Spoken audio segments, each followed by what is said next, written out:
Students, welcome to my channel. I am Rashmi, your maths teacher. I hope आपकी study बहुत अच्छे से चल रही है, बहुत अच्छे से आप रिवाइज कर रहे हैं। तो आपने मुझे कहा था कि ma'am surface area and volume से भी हमें क्वेश्चंस दीजिए। तो मैं ये आपको सरफेस एरिया वॉल्यूम से मैंने चाहे बेसिक का पेपर देखा हो, चाहे सैम्पल आपका स्टैंडर्ड का पेपर देखा हो, तो उसमें एक क्वेश्चन आपका 2 मार्कर का है और दूसरा जो क्वेश्चन है वो आपका 4 मार्कर का है। तो मैंने वही 2 टाइप के क्वेश्चन बनाए हैं जो आपके वहां पे सैंपल पेपर के अंदर आए थे। एक 2 मार्कर का मिलेगा और एक आपको 4 मार्कर के क्वेश्चन आपको मिलेंगे। तो ये पेपर अगर आपको चाहिए तो आप मेरा टेलीग्राम चैनल है उसको ज्वाइन कर लो। मैं इस पेपर का फोटो लेकर के वहां पर डाल दूंगी। और अगर आपको इन क्वेश्चंस में से कोई भी 1-2 क्वेश्चंस नहीं आते हैं, क्योंकि मैं मानती हूँ कि आप इतनी तो पढ़ाई कर चुके हो कि अभी एग्जाम आने में 3 दिन बचे और आपको इसमें से सबके ही आंसर ना आ रहे हो, कुछ 1-2 क्वेश्चंस होंगे जिसके आंसर आपको नहीं आ रहे, तो आप मुझे टेलीग्राम पे वहां पे भेज सकते हो। ठीक है कि मुझे ये क्वेश्चन नहीं आ रहा है, इसको फोटो लेके क्रॉप करके और आप इसको आराम से मुझे वहां पर भेज सकते हो। मैं आपको सोल्यूशन वहां पे प्रोवाइड करवा दूंगी। फिर आप यहाँ पे देखो कि हमारे जो 2 मार्कर क्वेश्चन है उसमें से क्या क्या क्वेश्चन है। तो क्वेश्चन नंबर 1 है, a right circular cylinder and a cone have equal bases and equal heights if their curved surface areas are in the ratio 8:5, show that the ratio between radius of their bases to their height is 3:4। ठीक है, एक इस तरह का question मिल सकता है आपको ratio वाले में। फिर second, volume and surface area of a solid hemisphere are numerically equal, what is the diameter of hemisphere. तो ये तो बहुत इजी क्वेश्चन है और ये इसी तरह के सिंपल क्वेश्चन आपके आएंगे, क्योंकि ये कोविड का टाइम है तो इतना टफ पेपर आपका आने वाला नहीं, चाहे वो बेसिक हो चाहे वो स्टैंडर्ड हो। 2 cubes have their volumes in the ratio 1:27. Find the ratio of their surface area. बहुत easy question है। If the total surface area of a solid hemisphere is 462 centimeter square, find its volume. तो volume find करने के लिए आप यहाँ पे क्या करोगे, हेमिस्फीयर है तो r निकाल के लाओगे।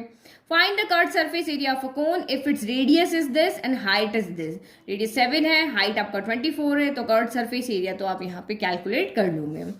5 मीटर वाइड, मैंने आपको टेलीग्राम पे इसके सारे फॉर्मूलाज भी भेजे हैं, तो वो फॉर्मूलाज आप याद कर लेना।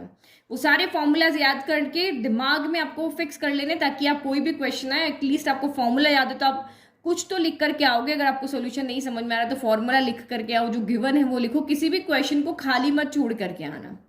A 5 meter wide cloth is used to make a conical tent of base diameter 14 meter and height 24 meter. Find the cost of cloth used at the rate of rupees 25 per meter. A hip of rice is in the form of a cone of base diameter 24 meter and height 3.5 meter.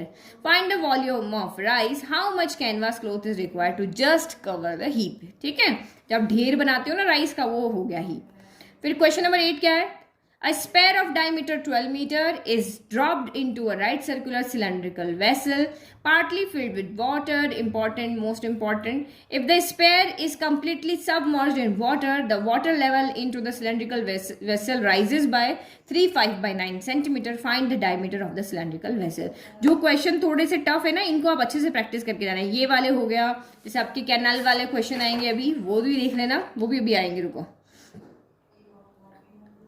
ठीक है, तो वो water वाले जो question है ना वो 4 marker में आएंगे।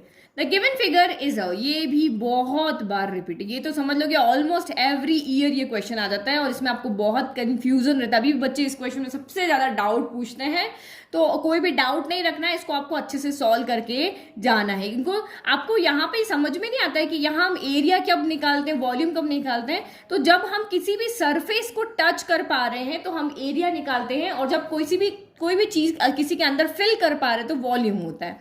जैसे हमें यहाँ पे ये बुक है, इसके ऊपर कवर चढ़ाना है, तो इस सरफेस को आप टच कर पा रहे हो, यहाँ कर पा रहे हो, यहाँ कर पा रहे हो, तो ये सारे एरिया वहां पर क्या होंगे, ऐड होंगे। समझ में आ रहा है ना, तो ये आपका यहाँ पे चीज है। तो दो डिफरेंस आप समझो, क्वेश्चन में आपको कहीं नहीं लिखा होगा, कभी कभी आपको खुद से दिमाग लगाना पड़ेगा कि यहाँ पे क्या हो रहा है। और जब एक शेप को तोड़ के दूसरी शेप में बनाते हैं तब भी हमें यहाँ पे तब हमें वॉल्यूम निकालना होता है। तो वो कंसेप्ट आपके दिमाग में क्लियर होंगे तो कोई भी क्वेश्चन आप यहाँ पे कर पाओगे। ये समझ में आ रहा है ना, तो ये चीज आप यहाँ पे देखो कि कर्व्ड सरफेस एरिया कब निकालते हैं, टोटल सरफेस एरिया कब निकालते हैं, यहाँ आप कंफ्यूजन है। तो आप ये सोचो कि अगर ये फिगर ऐसा है तो मैं इसके दिमाग में विजुअलाइज करो कि मैं इसके कौन कौन से सरफेस को टच कर पा रहा हूं, मैं इसके जिस भी सरफेस को टच कर पा रहा हूं वही एरिया मुझे वहां पर ऐड करना है, और जिसको नहीं टच कर पा रहे हैं उसको ऐड नहीं करना है। अगर आप पूरा का एरिया टोटल सरफेस एरिया निकाल रहे हो तो फिर उस एरिया को जिसको टच टच नहीं कर पा रहे हो उसको आप यहाँ पे सबट्रैक्ट कर दो, ठीक है। तो ये बहुत इंपॉर्टेंट क्वेश्चन है आपका, एक ये वाला और एक वो जूस वाला जो 4 मार्कर में है। The given figure is a decorative block made up of 2 solids, a cube and a hemisphere.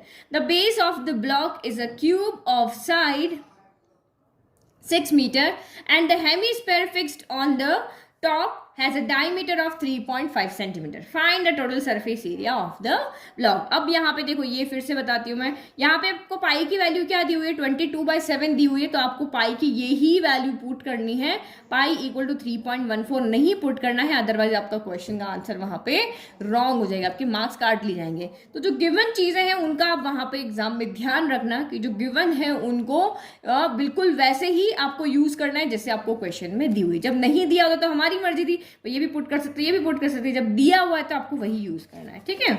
फिर नेक्स्ट क्वेश्चन नंबर आपका यहाँ पर है 10। A girl empties a cylindrical bucket, bucket कौन सी सिलेंड्रिकल फॉर्म है, full of sand of base radius 18 centimetre and height 32 centimetre on the floor to form a conical heap of sand. तो यहाँ पे सैंड का क्या बन गया, एक ढेर सा बन गया कोन शेप का। If the height of this conical heap is 24 centimetre then find its slant height correct up to 1 place of decimal. तो यहाँ पे आपको ये चीज का ध्यान रखना है कि आपको आंसर कहाँ पे देना है, डेसिमल के बाद 1 प्लेस तक देना है आपको, ठीक है। तो छोटी छोटी चीजें ध्यान रखने की है ताकि क्वेश्चन आते हुए भी आप गड़बड़ ना करो, गलती ना करो, इसलिए बता रही हूँ। Question number 11, a solid metallic cuboid, अब ये आपके सारे वॉल्यूम के क्वेश्चन है। A solid metallic cuboid of dimension 982 metre is melted, जब भी आप मेल्ट कर रहे हो तो वहां पे वॉल्यूम का फॉर्मूला लगेगा, and recast into solid cubes of H2 metre, find the number of cubes of form. कहीं पे लिखा है कि वॉल्यूम निकालना है, कहीं पे लिखा है एरिया निकालना है, तो हमें क्वेश्चन को पढ़ के देखना है क्या वॉल्यूम का फॉर्मूला लगेगा या फिर आपका यहाँ पे एरिया का फॉर्मूला लगेगा। A solid sphere of radius 3 centimeter is melted and then recast into small spherical balls, each of diameter this. Find the number of balls. तो ये भी बहुत इंपॉर्टेंट क्वेश्चन है जो बहुत बार रिपीट होता है, क्योंकि इसमें एक स्पेरिकल बॉल नहीं बहुत सारी स्पेरिकल बॉल्स बनेगी। Now 13, a solid piece of iron is in the form of a cuboid of dimension 49 centimeter, 33 centimeter, 24 centimeter. Is molded to form a solid sphere. Find the radius of the sphere. ठीक है, तो ये थे हमारे यहाँ पे 13 question, और इसके बाद मैं आपको दूंगी यहाँ पर ये सरफेस एरिया एंड वॉल्यूम से 4 मार्कर्स के क्वेश्चन। तब तक आप ये 2 मार्कर्स के क्वेश्चन सॉल्व करो और देखो आपकी तैयारी कैसी है। क्या आप इन सारे ही क्वेश्चंस को अगर आप यहाँ पर बिना किसी प्रॉब्लम के सॉल्व कर पा रहे हो, दैट मीन कि आपका तैयारी बहुत अच्छी है। लेकिन आपको कहीं कहीं डाउट आ रहे हैं तो आप इस टॉपिक को, उस फॉर्मूलाज को याद करो, जिससे कि आपके यहाँ पे एग्जाम में कहीं पे चूक होने की तैयारी ना रहे, क्योंकि अभी 3 दिन है और 3 दिन को हम बहुत अच्छे से यूज कर सकते हैं।